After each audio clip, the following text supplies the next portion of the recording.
Hello, one and all. Jasper here joins once again, as always, with the brothers Kern. Always a pleasure to have you on, sir. It's always a pleasure to be here, Jasper.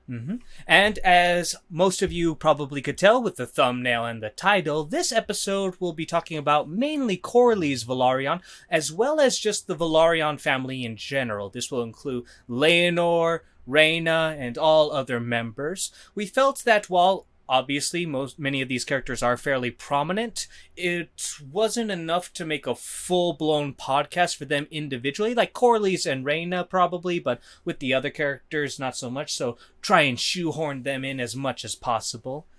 But Yeah, I don't know about you, but I think this is probably going to be one of my most divisive videos. yeah, I think so. It's probably going to get the most views.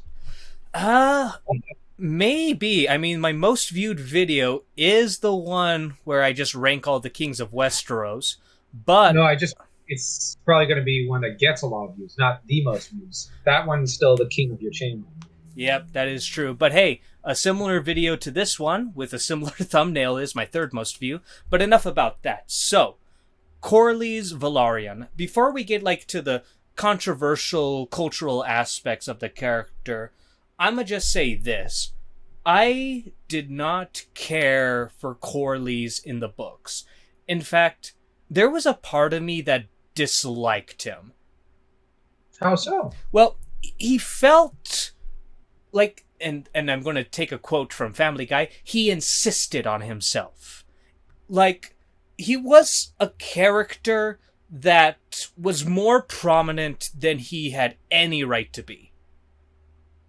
For example, our real introduction to Corley's Velaryon. We hear his name, he's mentioned every here and there.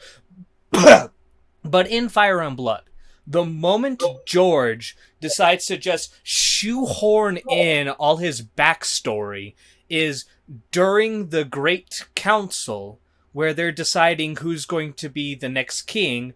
Corley's grandchild, who is yet to be born, I believe, or along those lines, or no, Leonor. Yeah, Leonor was born at It that was time, like, or Viserys.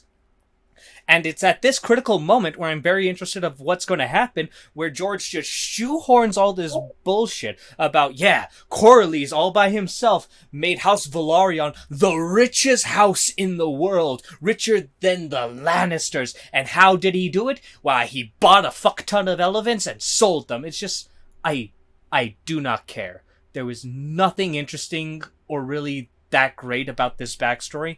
Not to mention, House Velaryon's wealth, I felt, didn't even become that big of a topic in the story in of itself. Like, if you cut out House Velaryon was the richest, I feel like nothing really changes. now, I'm actually going to agree, but I'm also going to analyze the literary decision to insert the backstory at that moment in the book. Oh, And I can tell you why. I'm I'm just going to say I don't think it was wise. What Martin should have done was slip it in earlier. You know what I mean? Like, Mm-hmm. it's just, I think he didn't think of it immediately. But on the other hand, I think that what he was trying to do there with Corliss's entire backstory and whatnot is something that Tolkien kind of does with Círdan the Shipwright in the Silmarillion to an extent. Except the difference is that we actually get Círdan's backstory the moment Círdan appears in the story to an extent, and it slowly builds up over the course of several eras.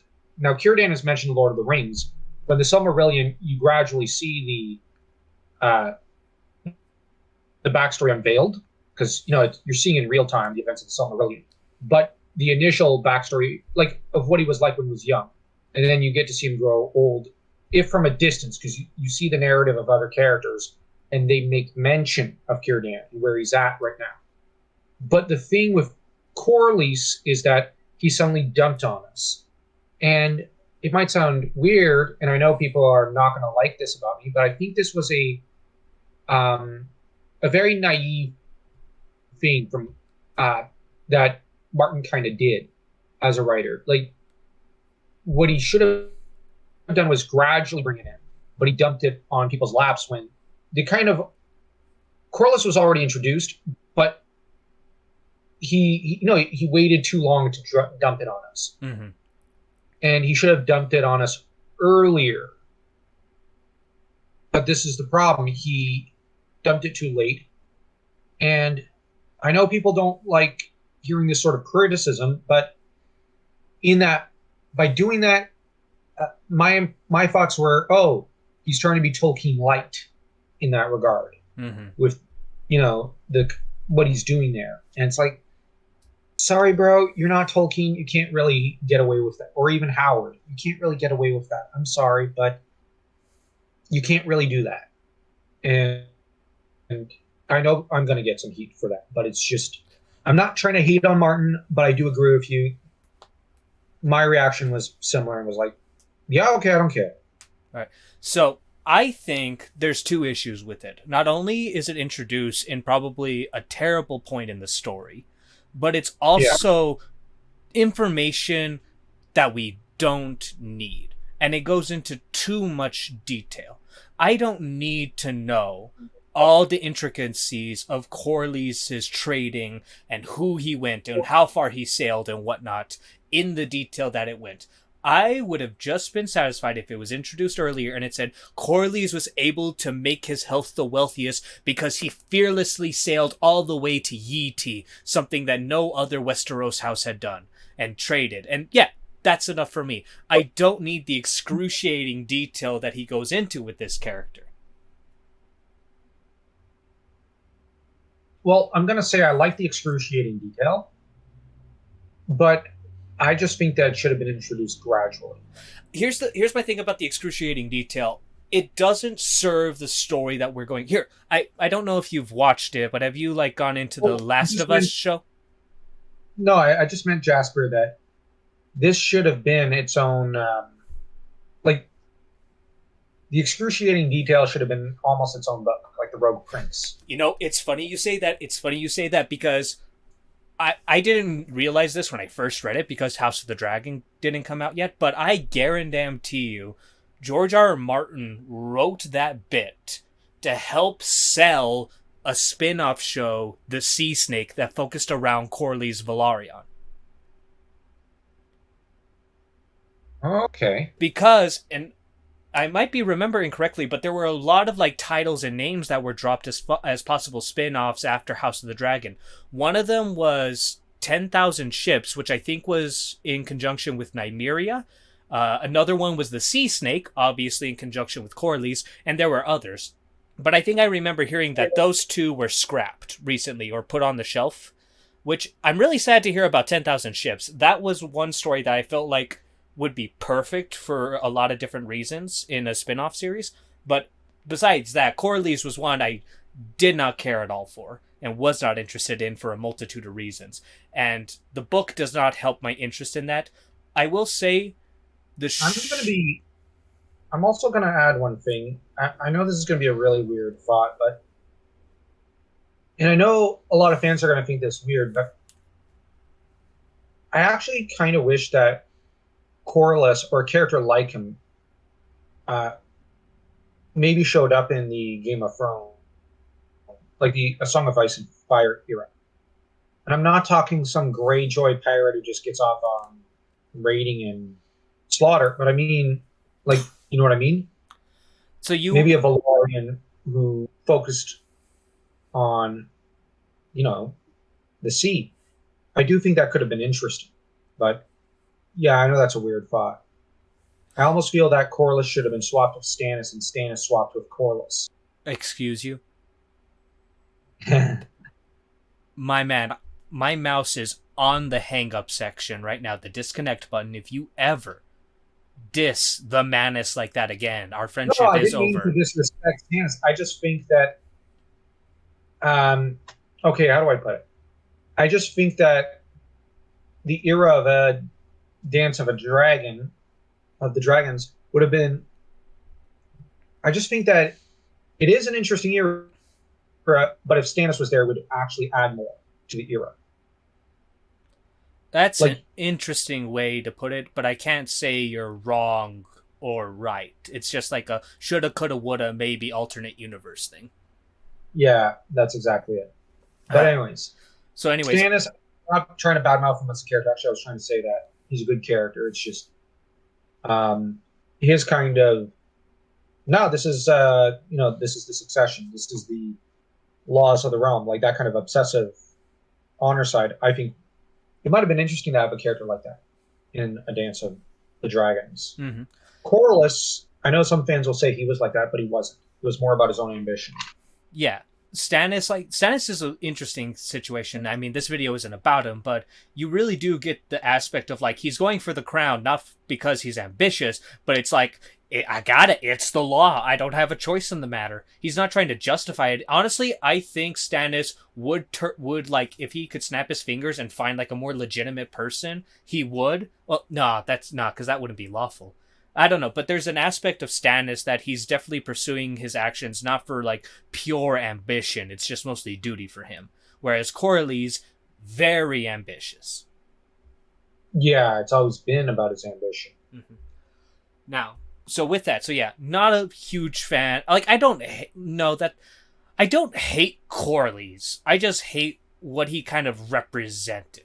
He's like, it was like George loved this character and wanted to expand on him more, but like couldn't like properly shoehorn him in a bit more reasonably. I'm gonna say I really like the type of character Corlys is. He's basically Sinbad from Arabian Nights, and I guess I just think that that kind of fanciful character would have been interesting in the Song of Ice and Fire era, but we don't.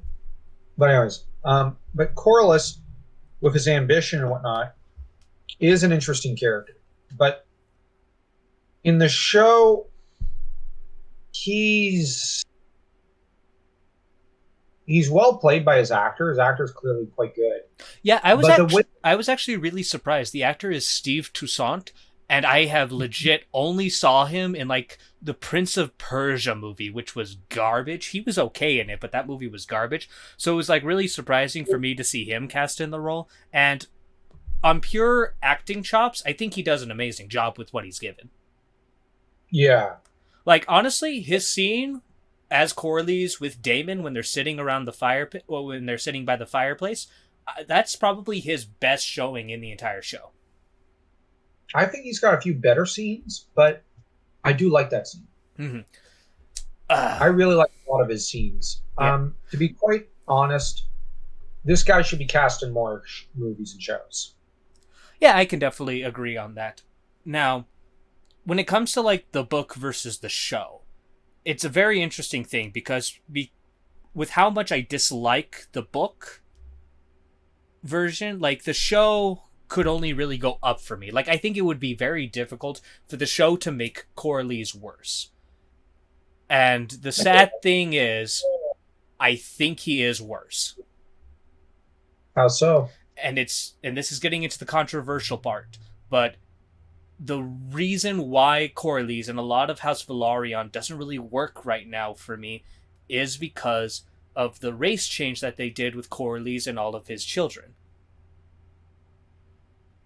Okay, explain. So, here's the thing. The Velaryons, and it's not so much the race change, though it has its own kind of issues, but it's the laziness about it. They took a house that is obviously Velaryon, just like the Targaryens, comes from the same region, the same culture, a culture based around by plowing your sister to keep the bloodline pure. And yet we have two vastly different looking people. It's just odd for me.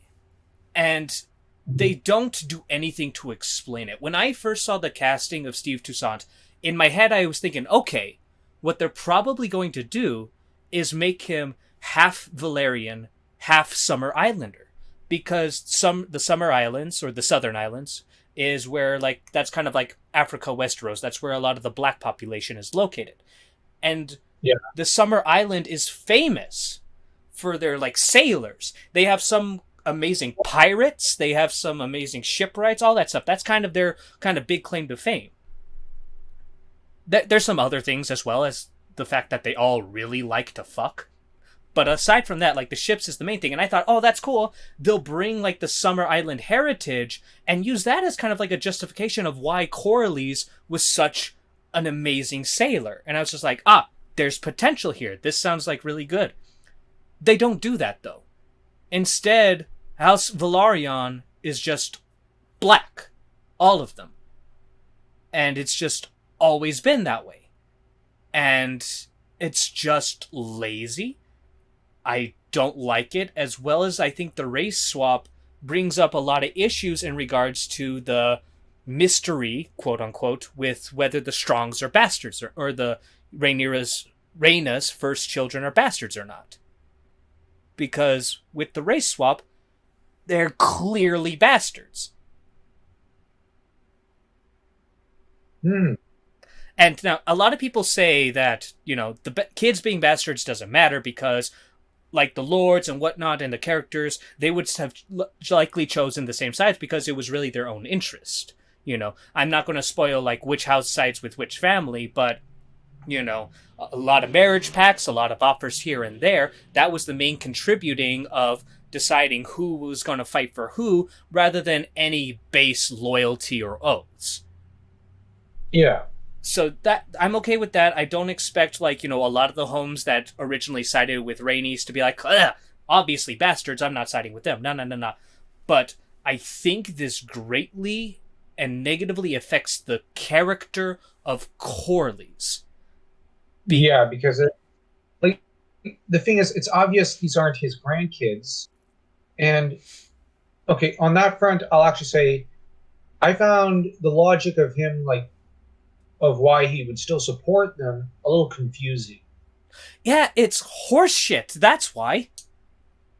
Yeah, that said, the show had to basically, I'm just saying, they had to basically try to rescue that with the marriage pact between Rhaenyra's kids and Laena's kids. And they fuck that up too, though.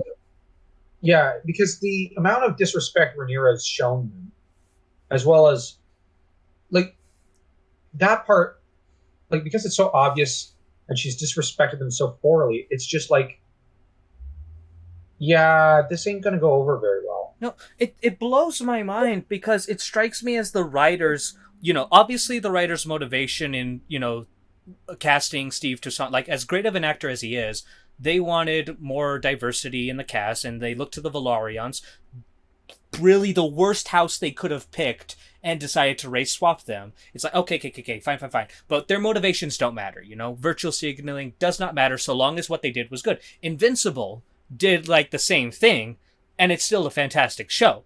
The issue is, Invincible lives in, like, modern times, so you don't have to really justify the diversity in the show.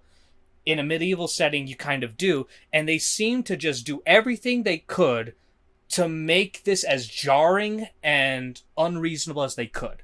First off, they can't make Corlys believe they're legit, because then he'd look like a moron to think they're legit. Because the only person who can get away with thinking they're legit is Viserys. Now, So now I thought, when the things were going around, I was kind of theory crafting a lot of this. I thought that Corlys was going to be pissed to see that his children are, like, his grandchildren aren't of his line. And I thought he was going to threaten Rhaenyra, I get their names mixed up, sorry, Rhaenyra, with, like, naming one of his daughters as the heir to Driftmark. And that would be, like, a huge scandal, like, oh god, not even their grandfather believes they're legit. Or their fake grandfather. And then Rhaenyra would, like, do the whole, like, back and forth, like, hey, no, don't do that. How about this?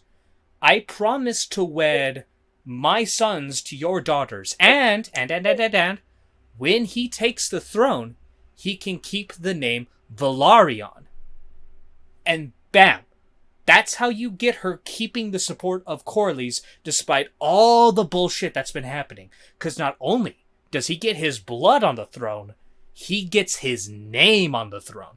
And now you don't have to make a stupid quote that says, history doesn't remember blood, it remembers names. But they don't. They don't. Instead, they have the marriage pact go on while Corlys is in a coma. And then when Corlys wakes up, he's like, all right, we'll be neutral. Even though his children, his grandkids, that are his grandkids, are married to his fake grandkids, already heavily tying House Velaryon to Team Black.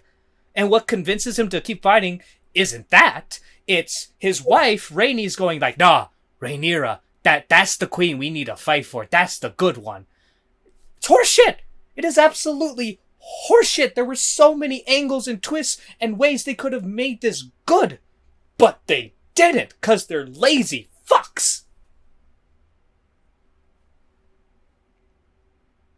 Well, I can't really fully disagree. I have to admit I was hoping for a lot of twists and turns to the political plot, and they did skip forward quite fast, and a lot, not all the time, a lot of things were good about all the time skips, but at the same time they sped through a lot of ideas. And with Corlys, it would have been nice to see a lot of character development. As you said, they could have made this all work with him getting a little peevish about what Rhaenyra is doing. But, okay, what they ended up deciding seems to have been that plot is king, and they need to conform the characters to fit the plot. Which is always... I think that's always a bit of a mistake at times. I don't know. I think it's just that they had a goal in what they wanted the characters to be, and they just did not have the skill to properly appropriate with it. Because Corlys also comes off as very, what's the word, conflicting with his character. I mean, this is the guy who, when the king didn't marry his daughter, he said, in the show continuity, because he already left the small council way before this, but he said, fuck you, king, I'm going home, and just left. Like, this guy did that to the sitting king. And now his son, who the show like says he's kind of in denial of his son being gay by saying like, he'll grow out of it, you know? But when his son is cucked and his grandchildren are obviously not his, he just sits and is silent about it. Rhaenys is more upset about it than him. This is what? I'll be honest with you. This entire video is going to be mostly me complaining because there's one Velaryon that I'll probably have something positive to say about. Mm-hmm. So, you know what? I've kind of said my piece to Corlys. Do you want to add anything on that before we jump? We can jump to Leonor, because I think he's the only positive Velaryon I can talk about. I could talk some more, but what's the point? The thing with Corlys is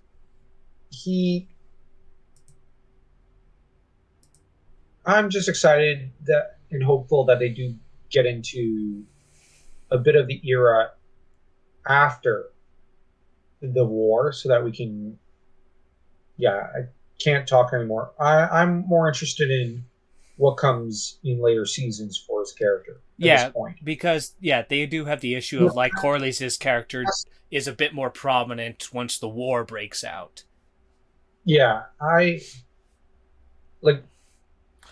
wouldn't say more prominent. I'd say he's more interesting when the war breaks out, because there are some actions that he takes where I'm just like, you know what, Corlys?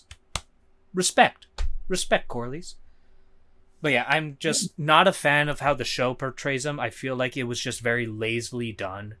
And this kind of drips down to his children for similar reasons, but I'm not going to beat that dead horse. So I'll hopefully be more positive about them, like Leonor. So Leonor... I'm sorry? Leonor was pretty well written. Yeah, Leonor was actually really good. I hated the younger actor they had for him. Like the first one. I didn't even notice him. I'm gonna be honest, I didn't even notice. I forgot about it. His acting was terrible. He was very like monotone throughout the entire thing. When his lover boy was beaten to death in front of him, I felt nothing because he wasn't giving me anything. Like, obviously, I hate that scene for other reasons. We'll save that for a Kristen Cole video. But like, young Leonor did not care, no emotion, no drive, nothing. Grown up Leonor, great, really good. He was a much better actor, likely more experienced because he was older, and he was a more and he's one of the rare instances where HBO takes a gay character from the books and makes them more masculine rather than how Game of Thrones did it, where they took a lot of the gay characters and made them less masculine. So Leonor, I think, was well done and really good. I don't think he's accurate to the book, but I did enjoy his character in the show. Yeah. I don't like the thing about book Leonor is that he's not really fleshed out or explored, in my opinion. I mean, the key component to him is his name, and he's gay. That's it. That's kind of his character in the book. Whereas in the show, we get a bit more, and by a bit more, they just like toss some of the stuff and just make him a more competent person. Like they have, like this is the child actor, or the younger actor, which I didn't care for, but they had him take part in the Battle of the Stepstones. But because like they aged up all the characters, which is something I'll always approve of in Game of Thrones. Mm-hmm. But yeah, he was just a character like in the show, far more interesting, and I enjoyed him a lot more. I actually really liked his last episode, where or at least one scene in his last episode after like the kids like are fighting each other, he kind of like goes to Rhaenyra and like apologizes. He needs to be like a better father and along those lines. And like even though they're not his kids, you do feel like this genuine sorrow and love and connection. Yeah, I thought it was interesting that he genuinely seemed to care for the kids. Mm-hmm. I thought that was an interesting twist, and I honestly didn't see that one coming. And the thing about men is that in some cases, if a man discovers, well, these aren't my kids, it is very difficult for men to kind of hold on to a bit of their ground in a way, like in terms of sanity and emotional stability to an extent, because, well, this is the worst kind of, I don't want to say crime, but it's the worst kind of betrayal one could keep on a man. Well, yeah. But I want to I'm not disagreeing with you, but I will argue with you a little bit on that regard, as I would imagine in the case of Leonor, it's different. Like, if you're a father, if you're a father and you find out that your kids are not yours, I think that's a very different experience than going into a situation already aware that the kids are not yours. Because, let's face it, I don't think there was any doubt in Leonor's mind that these kids weren't his. No, I agree. I was just saying. Mm-hmm. So now that's a normal situation. Yeah. But when it comes to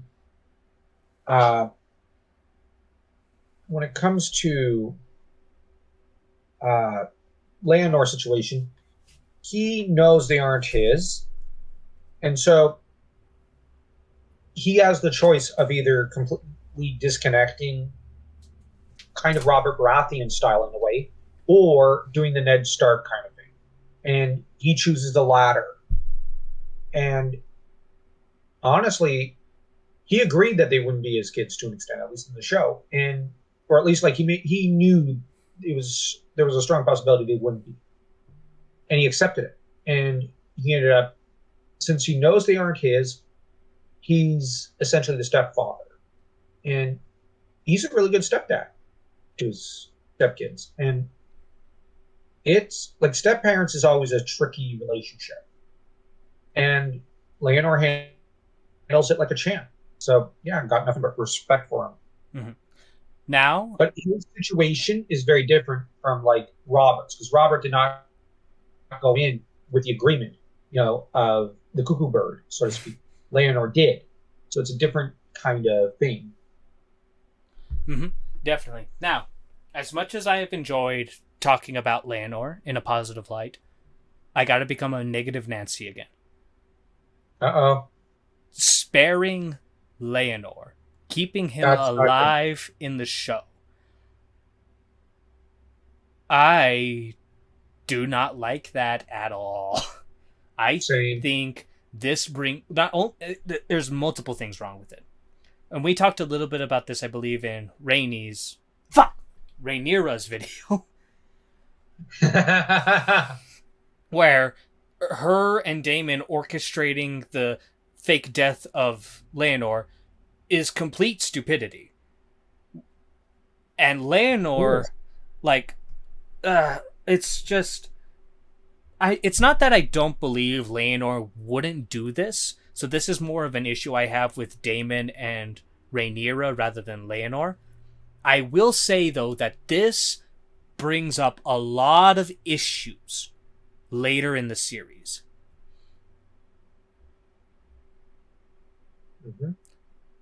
And I can't go into detail much because of spoilers, but it involves his dragon, and somebody comes later and rides that dragon. So now there's only like two possibilities, really. Either Leonor never comes back to the show, and they still have this character claim the dragon, which demolishes the whole thing of dragons only ever having one person ride them. Yep. Or Leonor is going to replace this character by coming back, which politically, if anyone recognizes him, is terrible. But if he goes by a fake name and whatnot, it makes some choices that happen later in the series in regards to that character's story crazy. So it's just opening up a lot of holes that they have to either get rid of or fill, and the writers are not giving me any confidence that they'll be able to do that. You don't think they can handle such a twist? No, I'm kidding. I don't think so. Not at all. So yeah, Leonor sadly is a character who, while for the most part I did enjoy, and I did like the show interpretation of him. It's nice to have a more masculine gay character when we've been stuck with Renly and Loras as kind of the reps. Mm-hmm. But I don't have a lot of hope for Leonor. And now let's move on to the ladies. Which Velaryon lady would you like to talk about? Well, Lena, there's not much to discuss, so we'll discuss Rhaenys. Okay, so Rhaenys. Yep. Rhaenys, or Rhaenys, or whatever. She's an interesting character in the book because she's the queen that never was. Yes. There was a meeting of the not three estates, right? The Great Council to decide whether she, like her lineage or Viserys, and Viserys' lineage was chosen. Mm-hmm. And I say lineage, but whatever. Like Viserys was chosen along with his line. But the thing is, Rhaenys and Corlys never stopped trying to, get onto the throne. But the problem is, nobody ended up supporting their claims. And Rhaenys kind of plays a more background role in the opening salvo of the Dance of the Dragons. She plays a more background role to Corlys and Rhaenyra because it's more about those two than it is her. Sad to say it. In the book, her story is not even about her. It's about Corlys. Mm-hmm. And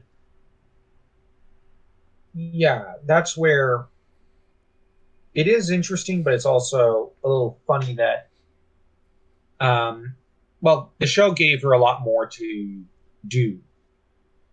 Yeah, I mean, this is definitely a case where just more information in general is a great help. You can, Rhaenys, for the most part, kind of fits a similar kind of situation with characters, at least for the start, like Peter Baelish or Varys. Characters who are not heavily focused on in the writing of the books, but with extra screen time in the show, it can definitely elevate those characters. At least till season 4. Varys and Peter both kind of drastically plummet not long after that. But ignoring that whole aspect, just more screen time, more character is often a good thing. I mean, there's definitely some cases where it can go bad, but more often than not, good thing. And Rhaenys definitely follows into that whole situation because the books just don't give her really much of anything to do. It especially like kind of right when Leonor's born, she's still there in the background and she does participate in the war, but it's not that big, if that makes sense, without going into too much spoilers. No, it does make sense. Yeah. So now, all the way up until episode 9, I actually really enjoyed Rhaenys. Fuck! I swear I'm not doing that on purpose. But so I really enjoyed a lot of what she said. I know some people took issue with a lot of her, speech, or with a lot of her phrases and whatnot. People rolling their eyes, going bunch of woke bullshit coming from the character. But I didn't get that, because here's the thing. It felt real coming from a character. This was a character who, in the moment saying these things, made sense to me. Which phrase? There was I think one of the kind of controversial moments that jumps to my mind is men would rather see the realm burn than see a woman rule. And it's I have no doubt that the author, and I think even in the after show credits where the writers talk about that, I have no doubts that the writers implemented that scene for it to be, that badass, down with the patriarchy line. But when I was watching the show and I got it, it didn't take me out of it. It didn't feel like they were shoehorning modern politics into it, especially because it's a political show. But it just felt yes, this is something, given what she's gone through, this is what she would say. I believe it. It's not I don't feel like it's wagging its finger at me or the audience members. I think it's her character and they are telling a story, despite what the writer's original intent was. Fair enough. No, I can't disagree. Mm-hmm. Yeah, fair enough. The thing with Rhaenys, she just struck me in the show as being fairly tired. She's tired of ambition. Early on, she's not, but then, by the time she says that line, I'm oh yeah, she's so tired of just everything and whatnot. And it's just that she doesn't have the same drive Corlys kind of has. And Corlys is like Jaehaerys. He just has to keep on going and going and going and pushing and pushing and pushing.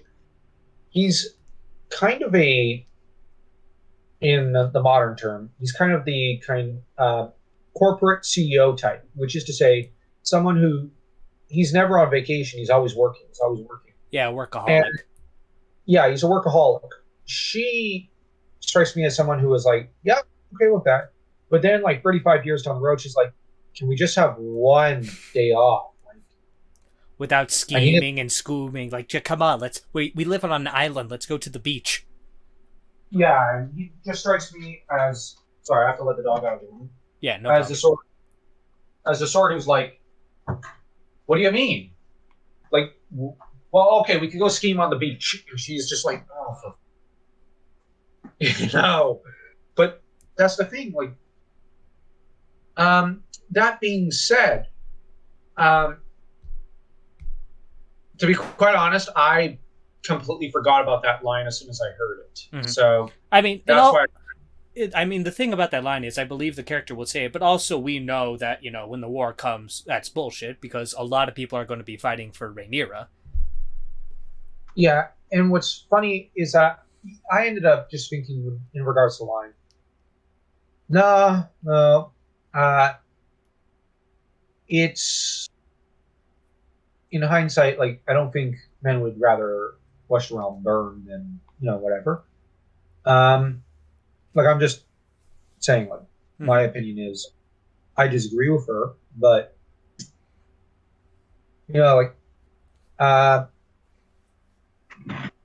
but whatever. Yeah. But like the the part that offended me about Rhaenys was the stupid throne room scene. It's like Oh you can roast God. everyone, and I've seen this weird argument where someone said, "But you can't do kinslaying in Westeros." People do kinslaying all the time. It's a hobby in Westeros. It's a hobby. I mean, Don't no. You can get away with it. What are you doing telling me people don't do that? No, they do it all the time. So it definitely happens, but it doesn't change the fact that it is a very, very big taboo. And there have been strong repercussions in a lot of cases when it takes place in some regard or another.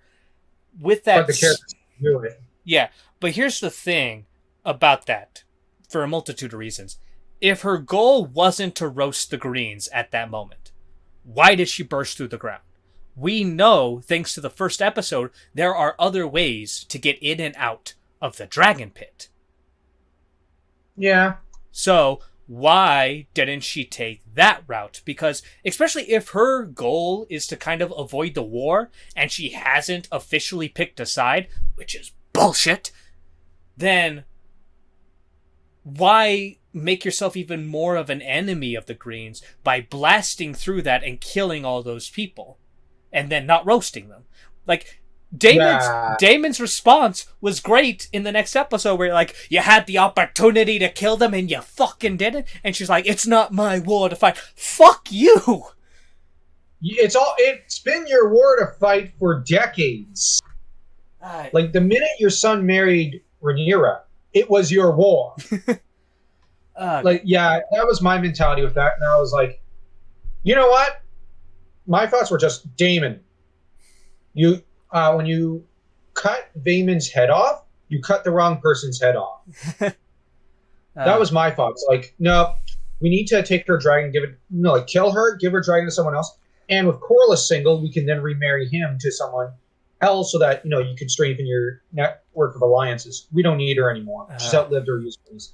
Like, I know that's cold of me, but like, the decision was so illogical. And here's the thing. Technically, okay, so do you know what they are distant cousins, her and the Greens. They are distant cousins. Mm-hmm. The rule of kinslaying may not actually apply here because they're so far apart in the family tree from each other. So even with the kinslaying argument, it doesn't exactly hold up water. Yeah, especially considering what actions everyone's going to take coming up in the next season. Oh, they're not going to have much issue with kinslaying anymore, huh? Anyways, so yeah, it was a terrible scene, and the justification and motivation was horrible. I think I remember seeing like a script or like a video of like the writers going like, we needed the episode to end cool. We needed a badass moment. And I'm just like, oh, no. This is why you're all shit. God, it's moments like these that make this show like a 6 out of 10 at best when I'm drunk. Yeah. That episode was just oh my god. And she doesn't get better in the next episode because we have her like, claiming like, oh no, I haven't picked a side yet, even though my grandchildren are married to your grandchildren and any of that marriage pact bullshit. I'ma just kind of stay neutral and risk them dying. Fuck off. I had that same issue with Corlys, how he decides to be neutral, and then her motivation to side with the blacks is, no, she's the right one. We need to fight and kill for her because she considered just giving up. It makes Rhaenys look like she's fickle. God. Like, in the next 5 minutes after that, she's going to go, you know what, maybe I should fight for the Greens. At least that was my reaction there. I was like, this makes no sense. This person is clearly insane. Yeah, I mean... clearly... like I said, for the first... Is that... All the way up to episode 8, she's okay, she's good, fine. It was those last 2 episodes that just made her an awful character. Yeah, she's just such a... she was so boring there. And I say it's boring because bad writing is always boring. And it's just I can't figure out, like, why would anyone put in their trust in her going Yeah. forward if she's fickle and she'll change her mind within every 5 minutes? Honestly, though, I pray Corliss never puts her in charge of anything after this, because clearly her judgment is shot. And what I find is really funny is that she's like, "Oh, it's not my war to fight." But you burst into the throne room, humiliated the Greens. The Greens are, no matter what, they've no matter what decided, yeah, she's the enemy. Her and her husband, and like the Velaryons have to go. They're the enemy. There's no way anyone won't realize the Greens are have basically made up their mind. Yeah, you're the enemy. There is no way. So you have no more allies but Rhaenyra and the Blacks, and you're still going to hee-haw about it? No, no. Like I said, it's just, yeah, those last 2 episodes, just, the writers should have actually, they needed an editor, not a writer. They needed someone to come in and proofread this and go. And you know what? There's a way they could have had their stupid ass big climactic end to episode 9 and still make it kind of work. You know how? How? Have, oh god, what's the name of Aegon's dragon? Not Goldenwind, that's Jojo. Sunfire? Yeah, Sunfire. Is it? I think it is Sunfire. Oh, really? Yeah, okay. Sunfire. Cool. Have Sunfire at the coronation, then it makes sense why she doesn't just instantly roast them, because there's another fucking dragon that could definitely probably kill her.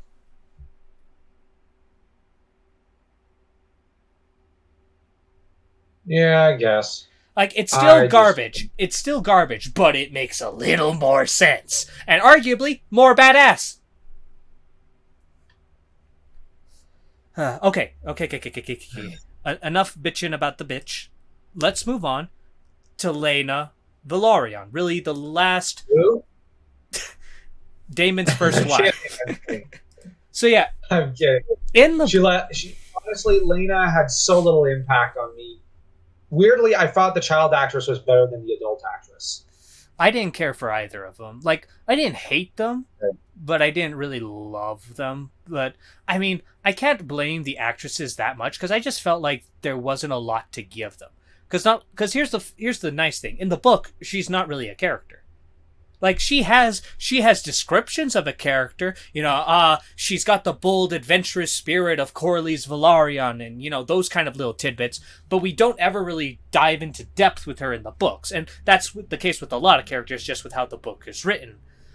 But the show just doesn't give her a lot, and I can't really blame the writers that much, because, in the books, she marries Daemon, gives him 2 kids, and then dies in pregnancy by giving birth to this monster baby thing.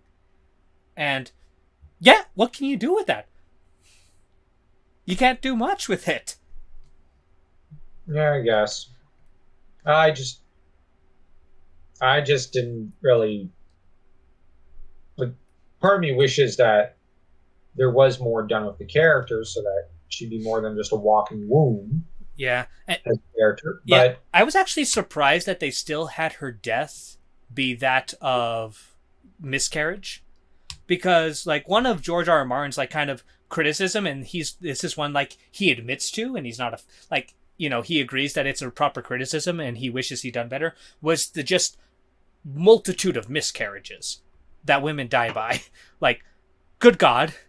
Like in West, like I think when they were like the writers of the show said like, it like whenever you give birth, it's like 50-50 odds that you die. Nah, it's not. No, like the odds were not amazing, especially compared to modern time. But you bet your ass they were higher than 50%. Because if you flipped a coin on death every time a woman gave birth, the human race would be dead. Fair enough. So I think the odds were like definitely much, much, much higher. I think it was like 1 in 10. Like I think 10%. It might have been even lower than that. But anyways, those are just kind of numbers that I'm shooting off. So I was surprised that they still had her death be caused of pregnancy rather than changing it to something else. I don't know what they could or would have changed it to, but just They something could have else. they could have had it be that maybe she ingested poison intended for Damon, and that Otto had arranged that. Like he was trying to get rid of Damon, but she ingested it instead. You know what? Maybe. But with that, so despite Which would have been interesting because it means that Damon, like we would have had at least a bit of an explanation for some of Damon's actions afterwards because he's going, oh crap. Mhm. Like I gotta.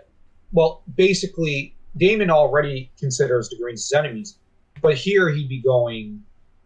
There'd be a sense of guilt towards Lena, but there'd also be a sense of you son of a gun, what I Yeah. mean, towards the Greens.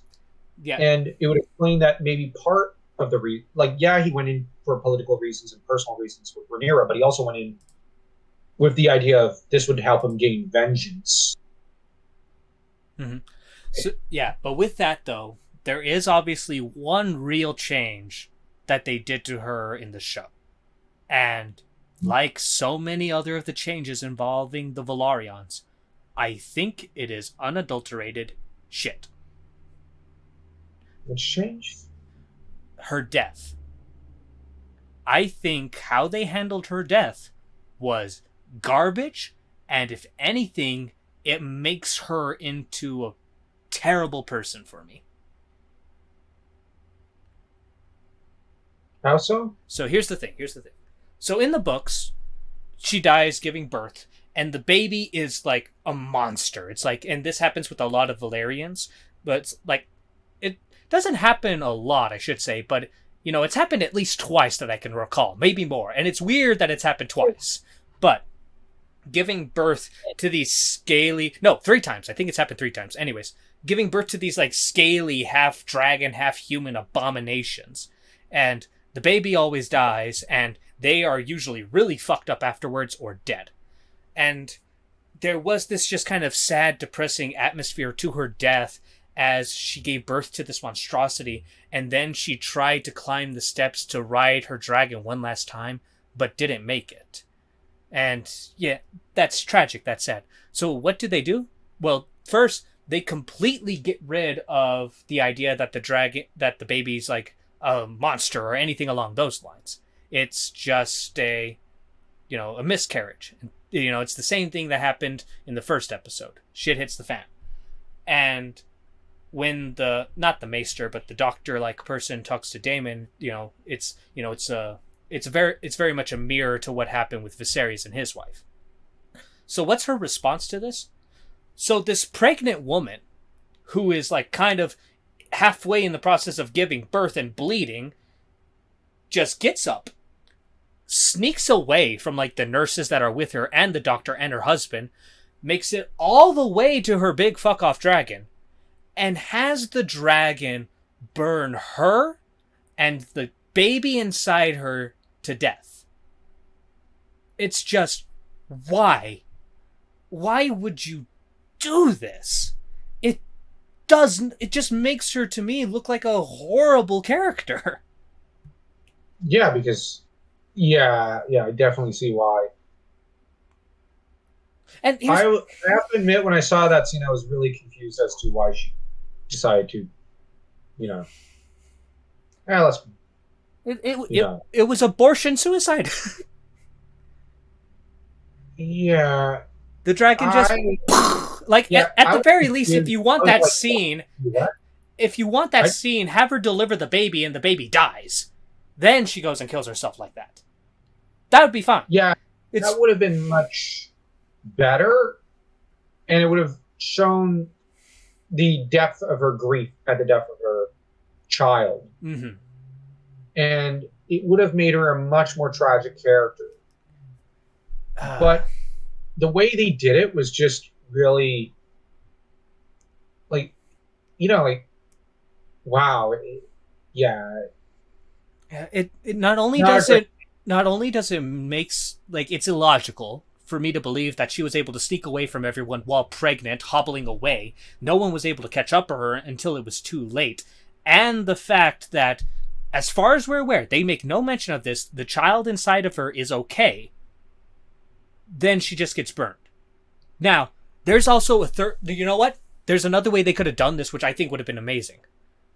And I can't take credit for this. I'm stealing this from Mahler, who mentioned this on EFAP when they were talking about the episodes and whatnot. He said what he thought was going to happen was once the dragon lights her aflame and she turns to ash, there would be a crying baby in the ash. What? How would that happen? Because, and I think this comes from how the show displayed the Targaryens so much as fireproof, like with all those times with Daenerys. Oh, okay. Well, what would become of the child then? Yeah, that's the issue. Obviously, we know as book readers, no, that can't really happen because that child dies because it's all fucked up. But I'm going to twist it a bit. So he says, ashes, baby in the ashes, That would, that on its own kind of sounds like an epic thing. But obviously they can't do that because in the continuity, that baby needs to be dead. So, You know what? Two ways. The baby survives. And that's the baby that replaces Leonor. I think that would be kind of an interesting aspect to it. Obviously, it's not good as an adaptation, but hey, that's an interesting aspect as like the next character who like rides Leonor's dragon. Now, with that said, another way is have the ashes blow away and the baby's dead, but you see it's like the half dragon, half baby monster fetus thing. The fire isn't what killed it, it's just deformed and monstrous like that. Then you have a more kind of connection with the book, as well as, maybe like with that thing inside her, she could like feel it wasn't going to end right. And so the fire was just kind of a way for her to just, in her theory, end it for both of them. But it still doesn't work for the baby, who still dies in its own torturous way. So there's a lot of ways they could have handled this, which I'm not going to say are perfect, but I think are just better. Yeah. And, I mean, obviously she dies, and that's the end of her character. So now, how about those kids of hers? Oh, right, them. I'm joking. There's just not enough to go off with them in the show. No, not for another season or two. Yeah. Definitely need a little bit more with them. But yeah. Not the actors' faults. It's a matter that there's so much they had to get through to, that they didn't have time to deal with these two characters that, quite frankly, so far are not yet as important as other characters. They will be pretty important later on, but yeah, yeah, but in general, my overall feeling for a lot of the House Velaryon characters is they were not thought through. They got given all the cool changes and whatnot without any thought being put into it in any altitude or any way. The cool baby abortion, fire, death, suicide, the cool dragon erupting from the dragon pit, Corlys's character, like all of it, they changed things wanting the change, but not putting enough effort or thought into what the change entails. Yeah, I guess. It's just lazy, and I don't want to call it fan fiction writing because there's some actual decent fan fictions out there, but it's just lazy, self-fulfilling prophecy writing, and they clearly don't have the talent or effort or skill to do what they want, even if there's a clear path for them to take. Yeah. The only reason I'm not yelling and freaking out too is just I've had a tiring work shift, so I'm just and you're getting upset enough for both of us. Oh man, the sad thing is I enjoy being angry. It's fun. It's why I watch reviews of bad movies. I don't know why. Angry bad things is more entertaining than good things. Really? I tend to prefer watching reviews of good things and whatnot. Dude, one of One of the most fun I've ever had was watching Velma while drunk. It's amazing.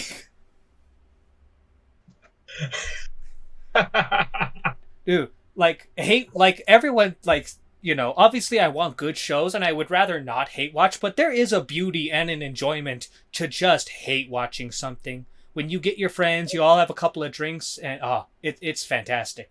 I've been there. I've been there. Uh, Not the drinking part, but the them getting drunk and all of us just kind of just poking fun at a show or two. all right. Yeah, I'll be honest. I've said it before. With Game of Thrones, I did not enjoy the seasons after season one. But the thing is, I do remember several friends saying, "All right, Joe doesn't like anything that comes after season one, uh, as far as the TV show goes. So we're gonna lure him over, trick him into watching the stuff he really doesn't like. The episodes in particular, they would ask me and drill me, which episodes did you not like? Okay, and then they'd have me sit down and watch it. And they'd start drinking and just laughing, and then they all loved it, the show, but they were competing with how they could either criticize me or the show based on my points, or like raise other concerns about like things that the show got wrong or something. And you know what? It was just so funny, and um, it was really funny. Mm-hmm. And you know what? Like I just remember just even laughing at myself a little because it was fun. And while it was not while there were episodes I didn't enjoy, being around people who you do enjoy the company of just made it enjoyable. So yeah, I do understand where you're coming from. Yeah, but That said, with the Velaryons, outside Corlys and Leonor, I just didn't really care. mm-hmm. And I know that's weird. I just, for the most part, I could not summon up enough energy to care about Rhaenys and Lyanna. I just found it, well, it's not like your characters really matter to an extent. Well, Rhaenys does in the grand scheme of things, but I just found that, like, for example, Rhaenys, it's not like even in the grand scheme of things you matter half so much as Rhaenyra. Mm-hmm. And with Lyanna, I just was like, yeah, I really don't care. You don't care. The writers don't care. Moving on. And I know that's a harsh point of view, but it's just like I've not met anyone who actually cared about Lena, and it's a little funny. It's like, well, her daughters matter more than her. Her mom matters more than her, and more importantly, her dad matters more than her. And her husband. And her husband. It's like, you know what? The character was made to be a background character for a reason, and it's the character. Like, you look at her daughters, I'll at least give Grant, like the daughters in a dinner scene in some of the dinner scenes or whatever with Allison's kids. I thought the daughter Velaryons were funny because they were just they demonstrated their father's wit. They were very witty. I like that. All right. But with that, I don't mean to shut you down like this, but we are quite over the hour mark now. So I think we've kind of said what we needed to, and we're kind of beating a dead horse at this point. So if you don't mind, I'll sign us off now. All right. All right. Everyone, thank you so much for listening if you made it this far. If you're interested in more of these discussions, make sure to check out the Brothers Kern channel. There'll be a link down below for you to check it out, where we have other discussions for multitudes of characters, such as Viserys and Daemon on my channel. Just make sure to subscribe and check us both out. Yep.